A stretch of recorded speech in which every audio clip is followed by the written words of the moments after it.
So welcome to Getting Real, guys. Yeah. Josh. Yeah. Jordan.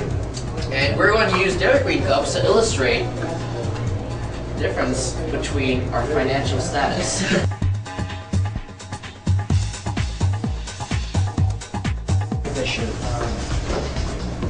Okay, so we are trying to make episodes shorter because our last episode was 15 minutes long and we had to cut it down to 14 minutes and 30 seconds. 39 seconds. Thank you, Mr. Rainbow. And that was cut down from about a half an hour. And how many frames did that have?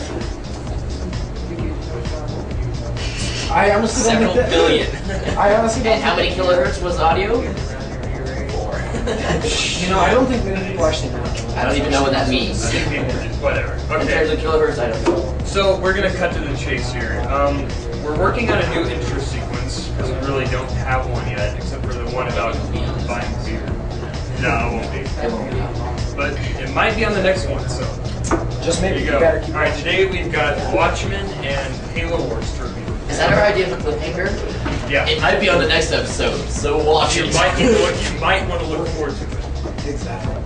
Wait, Maybe.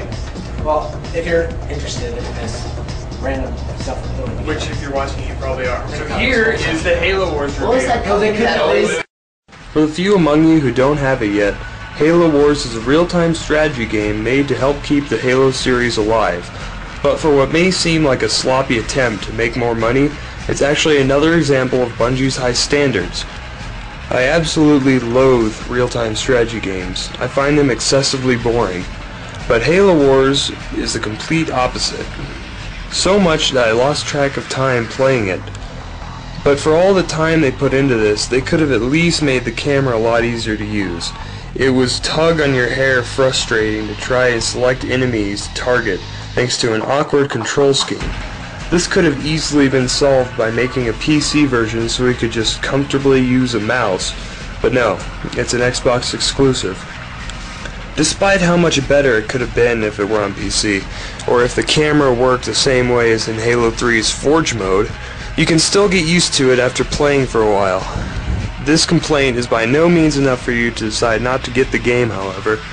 In fact, that's really my only complaint.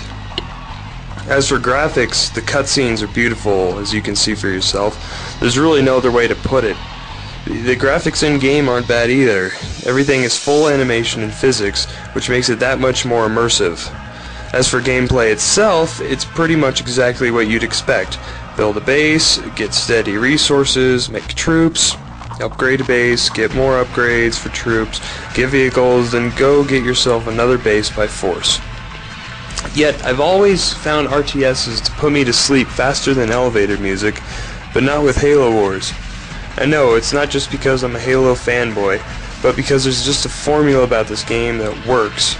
To sum it up, this is a very time-consuming game, so if you don't have long hours of spare time to enjoy playing it, then save your cash. If you do have lots of free time though, then go ahead and make this purchase. You'll enjoy it. And if you're one of those Halo fanboys I mentioned earlier, then why are you watching this instead of playing it? Somebody say welcome back. Welcome back. Welcome back. Welcome back from... No. You're not doing anything. Okay. So if the game alone wasn't enough for you, for $20 extra, the limited edition comes with 3 new maps for Halo 3. And what else? What else is Jordan. It has a comic book that Comic book. that the leads are like obese out of their mind, and a woman translates the Covenant language in 3 days. Actually, more like 10 panels, and then she translates it. What else happens? I didn't even know about that. Yeah. No, that was basically it. Oh, there's a lot of crappy. Did she- There's a lot of crappy You're not, trading cards. you're in not, there, too. you're not Oh, yeah. persuading them. This isn't persuasive. Okay, anyway. Yeah. He has a review of Watchmen. It's not in the right direction. Guys, this is a review I put a good 3 hours into, so I hope you can enjoy it. 3 hours, 3 hours. 3 hours. Who watches The Watchmen? Turns out, as of Friday, we do. One of the most anticipated films of 2009 is within the top 5 grossing films of all time. Since the original graphic novel, was first published in 1986, it's accumulated a massive cult following style fan base, one that has struck fear into the hearts of Zack Snyder and Legendary Pictures alike. This ensured that they were basically true to the comic's structure. Should they have chosen otherwise, the consequences would have likely been fatal. So, aside from a few cuts for time and modifications to modernize some of the more out-of-date presentation of the original, it was basically verbatim. So, Watchmen. It's an alternate timeline during the Cold War, and superheroes that came about in the early 1940s are now nothing but relics of the past. Nixon is serving his 5th term, as if to allude to the dark future of our current president, and has put the final nail into the coffin of the superheroes' golden age. Historical flashbacks are summed up right off, ones that were once riddled throughout the graphic novel, which was a nice reorganization of story flow if you ask me, though the more zealous fans would say it destroyed the subtle hints that paralleled the running plot. Honestly, in the context of a motion picture, the film's approach was more fitting, looking at how true to form they were in the remainder of the production, even going as far as to include the almost pointless Bubastis character. I'd say even the most stubborn should forgive the introduction. I should mention at this point that none of the heroes actually had distinguishing powers, with one notable exception, one that probably makes up for everyone else's lack thereof. So, this is not your classic clean-cut superhero adventure. This is a morally gray follow-up to the hero's more typical lifestyles after retirement. During this time, the world isn't better off. In fact, it's worse. And the basic theme is these people's sort of, kind of, revival to their former glory to truly save the world. One of the first things that really caught my eye and impressed me was the almost obsessive attention to detail. Things that only the props guy would notice were littered throughout, and you'd probably have to see the movie 4 or 5 times to truly appreciate the work that went into this. It makes this crazy other world seem almost reality, but sometimes this realistic otherworld portrayal goes too far. I mean, there are more breasts in this movie than a typical porno, and I got more than a little sick at some of the gorier fight scenes. What's that? Staying true to character. Listen, folks, what was one panel in the comic graphic novel is suddenly a 10-minute sequence. That's unnecessary. Now, I'm not complaining about the totally badass Rorschach fights. It was nice to see realization that surpassed even my Matrix-inspired, bullet-time-infested imaginings of what I read in the book. In fact, I wouldn't have complained if that took up the entire 3 hours. Oh, and back to unnecessary realism. Let's talk about the man with all the power, Dr. Manhattan. He was totally nude, which was fine in the comic. Something was always conveniently blocking his private parts, except one scene where readers had to endure the 2 simple lines that were his genitals. But now, in the age of total tolerance and advanced graphics, we got the super realistic pleasure of swaying dongs in every scene he appeared, which replaced the unsettling moral dilemmas with a different unsettling dilemma.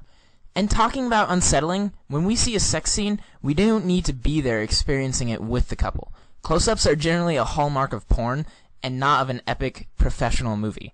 Thus, time that could have been spent fleshing out Rorschach's psychological, deep, back-and-forth discussions that revealed his dark past is replaced with 3 blue guys having intercourse with some character. Now, most reviews don't go into much detail on the music, which normally acts as a nice enhancer to the scenes, a background, if you will. But in this movie, it seemed to detract. I was sitting there thinking about how only a film of this quality could get away with such unfitting tracks. Minus the beautiful opening with "The Times They Are A-Changing" by Bob Dylan, the rest seemed like a random assortment of music chosen from their most played list on iTunes.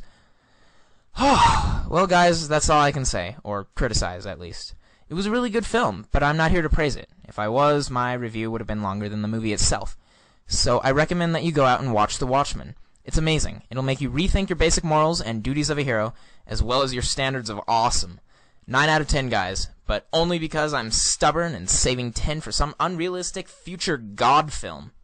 Yeah.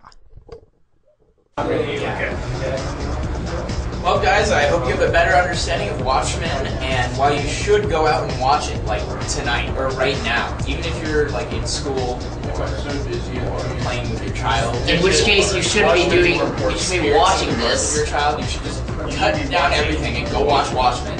Because it is amazing. And I hope you enjoyed my review as much as I'm enjoying this amazing Super Banana Sundae. You know, I could really use a Dr. Pepper right now. I just can't get enough of that refreshing taste.